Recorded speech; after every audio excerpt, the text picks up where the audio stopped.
दोस्तों बहुत बड़ी खबर, बड़ी खुशखबरी उन सभी कैंडिडेट के लिए जो उत्तराखंड में सरकारी टीचर्स बनने का सपना देख रहे हैं। उत्तराखंड अधीनस्थ सेवा चयन बोर्ड यानी कि यूकेएसएससी की तरफ से 14 मार्च 2024 को चयन हेतु विज्ञापन एडवर्टाइजमेंट भी रिलीज कर दिया गया है।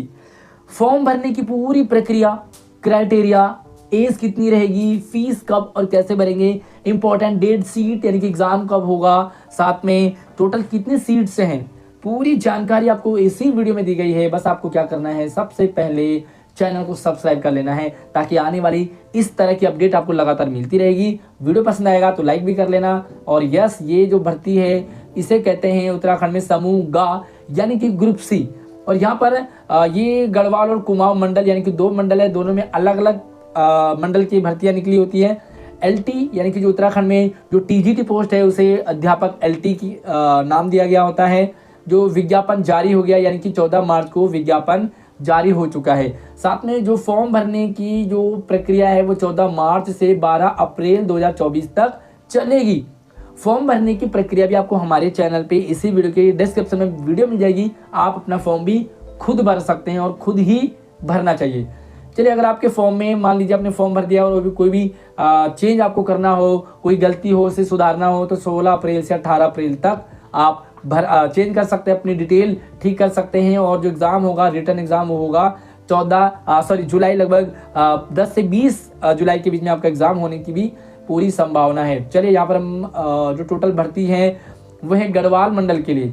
गढ़वाल मंडल के लिए भर्ती है 786 और कुमाऊं मंडल के लिए ये जो भर्ती हैं ये लगभग 758-60 यानी कि लगभग टोटल 1544 भर्ती यहाँ पर निकली हुई हैं। आपको फॉर्म भरना है सिर्फ ऑनलाइन ही आपको फॉर्म भरना है, इसके अलावा कोई दूसरा तरीका नहीं है। और यहाँ पर इन्होंने वेबसाइट भी दे रखी है, इसी वेबसाइट से आप फॉर्म भी भर सकते हैं। और जैसे फॉर्म निकलेगा भाई हमारे चैनल पे आपको वीडियो मिल जाएगी, आप उस वीडियो से अपना फॉर्म भर सकते हैं। तो भाई देश काल और परिस्थिति को देखते हुए जो एग्ज़ाम है वो ऑफलाइन और ऑनलाइन दोनों में से किसी भी मोड में हो सकता है, लेकिन ज़्यादातर जो अभी तक एग्ज़ाम हुए हैं वो ऑफलाइन ही हुए हैं, तो आपको ऑफलाइन एग्ज़ाम देना होता है। चलिए, यहाँ पर हम बात करेंगे, आपको सबसे इम्पोर्टेंट चीज़ है एग्ज़ाम की जो डेट है, साथ में एडमिट कार्ड वगैरह है, प्रवेश पत्र है, वो सारा का सारा आपको आपके मोबाइल पर ही या आपको मेल में ही उसकी डिटेल दी जाएगी। तो जो भी अपना मोबाइल नंबर एंटर करेंगे उसे करेक्ट एंड अपना जब यूज़ हो उसमें आपको एसएमएस और मेल भी आएगा, तो आपको मोबाइल नंबर ध्यान से और अपना ही आपको वहाँ पर डालना है। तो भाई जो एडमिट कार्ड है वो आपको क्योंकि मोबाइल नंबर पर ही मिलेगा, यहाँ पर उन्होंने क्लियर किया हुआ है, आप डाउनलोड करेंगे और जो भी रिजल्ट है वो भी आपको साइट पर ही मिलेगी। तो पहले क्या होता था, एडमिट कार्ड घर आते थे बाय पोस्ट, बट अब नहीं आते हैं, अब आपको सब कुछ ऑनलाइन ही करना होता है। तो सबसे पहले भर्ती की बात कर लेते हैं, टोटल सीट कितनी है। और भाई सीट कितनी भी हो आपको तो एक सीट की जरूरत होगी, है ना। तो सबसे पहले एलटी गढ़वाल मंडल के अंतर्गत जो 60% सीधी भर्ती है, यहाँ पर सामान्य शाखा, सामान्य वर्ग है। और सामान्य वर्ग में बताता हूँ आपको क्या होता है। तो सबसे पहले हम हिंदी की बात कर लेते हैं। सामान्य वर्ग में हिंदी की जो टोटल सीट हैं वो है 93 भर्ती हैं। और इसमें आप अलग अलग कैटेगरी वाइज 50 वे जनरल की हैं, ईडब्ल्यूएस की 9 हैं, ओबीसी की 13 हैं, एसटी की 3 हैं, एससी के 18 हैं। तो इस तरह से आप आराम से यहाँ पे समझ सकते हैं कि भाई किस किस कैटेगरी में कितनी कितनी है।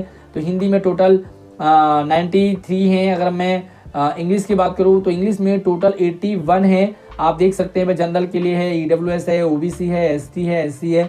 तो कैटेगरी वाइज आप यहाँ से देख सकते हैं। और संस्कृत की 7 सीटें हैं, गणित की 60 हैं। इसी के साथ ही आपको यहाँ पर जो विज्ञान है वो 112 यानी कि विज्ञान की सबसे ज़्यादा हैं।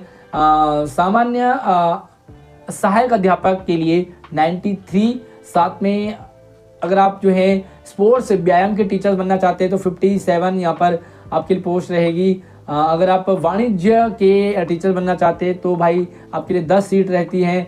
और यहाँ से इस तरह से आप कला के लिए 102, भाई कला वालों के लिए बहुत ज़्यादा मतलब अच्छी भर्ती निकली है। और इस तरह से हम यहाँ पे आप देख सकते हैं कि टोटल जो है, अब यहाँ से चलते हैं और ये रहेगा आपके लिए महिला शाखा, ठीक है। यहाँ पर भी 60% सीधी भर्ती है। और यहाँ पर भी आप देख सकते हैं हिंदी में टोटल 9 है सीधी, महिला में अंग्रेजी में 9 है। इस तरह से आप देखेंगे संस्कृत में 1 ही है, ये सिर्फ महिलाओं के लिए, ठीक है। और जो गणित है उसके लिए 5 हैं ओनली महिलाओं के लिए। विज्ञान में 8 हैं। सामान्य वर्ग में 13, सहायक के लिए, व्यायाम के लिए 3 हैं, होम साइंस में 2 हैं, और इसी तरह से आप देखें संगीत के लिए भी, संगीत में भी 2 सीटें हैं, कला में यहाँ पर 5 सीटें टोटल। और अब हम बात करेंगे सामान्य शाखा जो कि गढ़वाल मंडल के अंतर्गत, तो गढ़वाल और कुमाऊं का यहाँ पर 10% है। अभी तक जो आप सीट देख रहे हैं ये गढ़वाल मंडल के ही अंतर्गत है। इसके बाद आपको कुमाऊं मंडल के भी अंतर्गत सीटें देखेंगी। 15 हिंदी में हैं, इंग्लिश में 13 हैं। अगर हम बात करें संस्कृत में तो सिर्फ 1 ही सीट है संस्कृत में। गणित में 10 सीट हैं, विज्ञान में 19 से हैं, यहाँ पर सामान्य अध्यापक सहायक 16 सीटें हैं, स्पोर्ट्स योगा के 9 सीटें हैं, और यहाँ पर वाणिज्य में 1 ही सीट है, कला में 22, भाई कला वालों के लिए बम्पर भर्ती है। अब गढ़वाल मंडल के अंतर्गत महिला शाखा, अभी ऊपर सामान्य शाखा है, अभी महिला शाखा, तो महिला शाखा सामान्य शाखा भी अब आराम से मैं आपको क्लियर कर देता हूँ कि भाई क्या चीज़ है सारा, सीधी भर्ती क्या है और विभागीय भर्ती क्या होती है, तो वो भी सारी चीज़ आपको वीडियो के एंड में मैं क्लियर कर दूंगा। फिलहाल आप सबसे पहले पोस्ट देख लीजिए। और अब आ जाते हैं कुमाऊं मंडल अंतर्गत। कुमाऊं मंडल में सामान्य शाखा, तो भाई कुमाऊं में भी 70 सीट हिंदी की हैं, 55 सीट इंग्लिश की है, संस्कृत की 11 सीट हैं, गणित की 77 सीट हैं, साथ में विज्ञान की 79, सहायक अध्यापक की 99, 39 जो है योगा के लिए हैं, गृह विज्ञान का 1 है, और यस वाणिज्य की 3 है। ठीक है, संगीत के भी भाई 3 सीटें हैं, उर्दू भी है भाई, क्या बात है, उर्दू भी 2 हैं, कला के लिए भी आपको भाई कला वालों के लिए बम्पर भर्ती 122 है। भाई हर फील्ड में देखोगे तो कला वालों की बहुत सीटें निकली हैं, तो भाई इस बार कला वालों की तो आप ये समझिए कि बस उनकी लॉटरी लगी हुई है। अब कुमाऊं मंडल के अंतर्गत ओनली महिलाओं के लिए, ठीक है, ऊपर सामान्य था 60% महिलाओं के लिए, 11 हिंदी में है, 10 अंग्रेजी में है, संस्कृत में 1 है, गणित में 10 है। इसी तरह से आप सारे सब्जेक्ट के देख सकते हैं। विज्ञान में 17, सहायक अध्यापक 21 हैं, व्यायाम के 8 हैं, गृह विज्ञान के भी 8 हैं, संगीत के 3 हैं, और भाई आ गए ड्राइंग, और यहाँ पर ड्राइंग में कला में सिर्फ 9 है महिलाओं में। अब हम बात करेंगे जो सीधी भर्ती है, ये है सामान्य शाखा से, तो यहाँ पर आप देखेंगे तो हिंदी में 12 हैं, अंग्रेजी में 9 हैं, तो ये अलग अलग कैटेगरी वाइज होती है। सबसे पहले मैं पूरी प्रक्रिया आपको बता दूं ताकि आपके डाउट ना रहें, तो आप सबसे पहले पोस्ट देख लीजिए कितनी है, कहाँ पर है। आप हमारे व्हाट्सएप चैनल से भी ज्वाइन कर लीजिए, वहाँ पर भी मैं आपको सारी अपडेट लगातार शेयर कर देता हूँ। इंस्टाग्राम से भी आप मुझसे कॉन्टैक्ट कर सकते हैं। कुमाऊं मंडल के अंतर्गत में यहाँ पर जो महिला शाखा के लिए 10% जो भर्तियाँ हैं, वहाँ पे हिंदी की 2 हैं, अंग्रेजी की 2 हैं, गणित की भी 2 हैं, विज्ञान की 3 हैं, ये सिर्फ महिलाओं के लिए हैं। गृह विज्ञान, होम साइंस, कला के लिए 1 ही है। ठीक है, तो इस तरह से जो सीट्स हैं वो आपको यहाँ पर क्लियर हो जाएगी। जो आपका महिला वर्ग है और सामान्य वर्ग है, थोड़ा सा यहाँ पर समझ सकते हैं। तो सबसे पहले जो महिला शाखा और सामान्य शाखा देखा होगा, तो महिला शाखा में सिर्फ महिला ही भर सकती हैं, लेकिन जो सामान्य शाखा है वहाँ पर आपको महिला और पुरुष आप दोनों ही भर सकते हैं। मतलब महिलाएं जो हैं वो महिलाओं में भी रहेंगी, तो पुरुषों का भी वो उनकी जो सीटें हैं वहाँ पर भी जा सकती हैं। साथ में जो 60% है वो सीधी भर्ती है, एंड 10% विभागीय, यानी कि जो विभाग में पहले से काम कर रहे हैं, अगर वो अपनी प्रमोशन वगैरह के लिए, या आप जो ऑलरेडी पहले जॉब करते हैं उत्तराखंड में, तो वो भी 10% में भर्ती उसका हिस्सा बन सकते हैं। अब भाई सैलरी की बात करेंगे तो सैलरी है आपकी 44,900 जो ग्रेड पे है, और ये जो है अंशदायी पेंशन युक्त है। ठीक है, तो आपको जो है पेंशन भी इसमें कुछ लिमिटेशन टाइप का है, लेकिन उसमें पेंशन भी आपको मिलता है। साथ में आप जो है क्या योग्यताएं हैं सब्जेक्ट वाइज भी, वो भी आप यहाँ पर देख सकते हैं। तो एक बार जो भी नॉर्मली जो भी क्राइटेरिया है वो तो नॉर्मली रहता है, बीएड वगैरह हो गया, आपको उसी सब्जेक्ट का मास्टर होना चाहिए, अगर आप जो है मतलब उस सब्जेक्ट आपकी ग्रेजुएशन में होना चाहिए। ठीक है, ये नॉर्मल सी चीज़ें हैं, ज़्यादा आपको इसमें जाना नहीं है। लेकिन हाँ, अगर आप हिंदी में भरना चाहते हैं तो आपके पास संस्कृत भी होना चाहिए। तो संस्कृत सब्जेक्ट आपका पढ़ा हो, वो आपकी मतलब एक तो वैसे ही पढ़ते हैं, और एक हमारे डॉक्यूमेंट में, तो आपको ये हिंदी के लिए अगर आप चाहते हैं भर्ती, तो आपके संस्कृत होना आपको बहुत ज़रूरी है। तो भाई जो रिटन एग्ज़ाम होगा उसका क्या क्राइटेरिया होगा, तो 100 नंबरों का आपका पेपर होगा, सारे के सारे एमसीक्यू टाइप के होंगे, और 2 घंटे का आपका ये एग्ज़ाम होता है, जिसमें पहला भाग आपको शैक्षिक अभिवृत्ति, तर्क संहिता, सामान्य ज्ञान, रीजनिंग वगैरह वगैरह, जीके वगैरह 50 नंबर का होता है, एंड 50 नंबर का आपका सब्जेक्टिव, मतलब मान लीजिए आप हिंदी से भर रहे हैं तो हिंदी का आपको 50 नंबर का पूछा जाएगा, इंग्लिश का भर रहे हैं तो इंग्लिश का, मतलब उसी सब्जेक्ट के अकॉर्डिंग आपको सब्जेक्ट की 50 नंबर का और बाकी जनरल आपको 50 नंबर का, टोटल 100 नंबर का आपका पेपर होगा।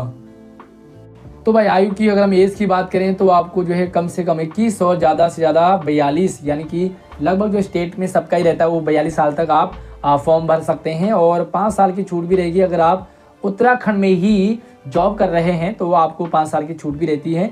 हालांकि SC ST OBC जो भी कैंडिडेट है उसके अकॉर्डिंग जो रूल है उसके अकॉर्डिंग आपको छूट और भी बढ़ जाती है आपके लिए। तो ये आप एज का क्राइटेरिया नॉर्मल ही है ज़्यादा। तो भाई पात्रता देख लेते हैं भाई कौन कौन से फॉर्म भर सकते हैं। तो सबसे पहले यहाँ पर आपको क्या होना चाहिए, कुछ क्राइटेरिया है। तो क्राइटेरिया में सबसे पहले आपका सेवा ये कार्यालय में आपका अंतिम तिथि तक, ये पहले क्या होता था जिस तिथि को जारी हुआ है उससे पहले होना चाहिए था, लेकिन अब ये अंतिम तिथि तक कह देते हैं, यानी कि लास्ट डे तक आपका जो है फॉर्म भरने के लास्ट डे तक आपके पास रोजगार कार्यालय में नाम होना चाहिए, यानी कि उत्तराखंड एम्प्लॉयमेंट में आपका नाम होना चाहिए। उत्तराखंड में आप जो है आपका स्थायी मूल निवास होना चाहिए वहाँ का। और एक इन्होंने क्राइटेरिया रखा है कि भाई आप जो है उत्तराखंड समूह गाँव में अगर आप भर्ती कर रहे हैं तो आपकी हाई स्कूल और इंटरमीडिएट आपका उत्तराखंड से ही पास होना चाहिए। मतलब उत्तराखंड जो बोर्ड है आपका उत्तराखंड बोर्ड से आधारित होना चाहिए और 10वीं 12वीं आपकी उत्तराखंड से ही पूरी होनी चाहिए। भाई बहुत सारे लोगों के मन में डाउट रहता है कि मान लीजिए आप ऑलरेडी जॉब कर रहे हैं कहीं दूसरे स्टेट में या दूसरी चीज़ में, तो आप जो है अपने जिस भी डिपार्टमेंट में काम कर रहे हैं वहाँ से आपको NOC है ना, तो आपको NOC जमा करनी है और आप जो है NOC जमा करके आप एग्ज़ाम दे सकते हैं। उसके बाद आप अगर आपका नंबर आ जाता है तो आप आराम से एक जगह क्विट करके दूसरी जगह आप जॉब कर सकते हैं, यानी कि उत्तराखंड में जॉब कर सकते हैं। तो आपको NOC लाना जरूरी होगा उस डिपार्टमेंट से जिसमें आप काम कर रहे हैं। तो भाई फॉर्म भरना है आपको और फॉर्म भरने से पहले आपको कुछ मामूली सा शुल्क भी देना होगा। अभ्यर्थी द्वारा निम्नलिखित परीक्षा शुल्क जमा करना अनिवार्य होगा। तो यहाँ पे आप देख सकते हैं कि ये कैटेगरी वाइज है, जनरल वाले OBC वाले 300 रुपये, SC ST 150 रुपये एंड दिव्यांग बच्चे भी 150 रुपये। और अगर आप उत्तराखंड के अनाथ हैं तो भाई आपके लिए कोई फीस यहाँ पर नहीं है। एक और चीज़ है कि जो फीस है ना वो डिपार्टमेंट के निर्धारित तिथि तक शुल्क आयोग के खाते में जमा हो जाना चाहिए, तभी आपका फॉर्म भरा माना जाएगा। अगर फीस नहीं पहुँचती है तो आपका रिजेक्ट कर दिया जाएगा। तो भाई ऑनलाइन जो एग्ज़ाम है उससे रिगार्डिंग यहाँ पे इन्होंने कहा कि हालांकि अभी तक तो ऑफलाइन ही होता आया है, लेकिन जो department computer test based test भी करने की प्लानिंग कर रहा है। तो ये जो टेस्ट है ये ऑफलाइन या ऑनलाइन दोनों में से किसी एक भी प्रक्रिया में संपन्न कराई जा सकती है। तो आप ऑनलाइन एग्ज़ाम देने के लिए भी अपने आप को रेडी रखें कि भाई ऑनलाइन भी एग्ज़ाम हो सकते हैं। बाकी ये लंबा चौड़ा सा इन्होंने विज्ञप्ति दे रखी है जिसमें इंपॉर्टेंट चीज़ें हैं वो मैंने आपके साथ शेयर कर दी है। और बाकी कोई भी डाउट रहता है छोटा बड़ा तो आप मुझे कमेंट कर सकते हैं। मुझे इंस्टाग्राम पे साथ में व्हाट्सएप पे भी, व्हाट्सएप नंबर, इंस्टाग्राम ID सब कुछ आपको वीडियो की डिस्क्रिप्शन में दे रखा है, आप मुझसे कांटेक्ट कर सकते हैं। और इसी वीडियो के आप कमेंट भी कर सकते हैं। चैनल को सब्सक्राइब कीजिए, जैसे फॉर्म भरने की प्रक्रिया शुरू होगी आप लोगों तक शेयर कर दिया जाएगा। अगली वीडियो मिलती है, तब तक आप अपना ख्याल रखिए।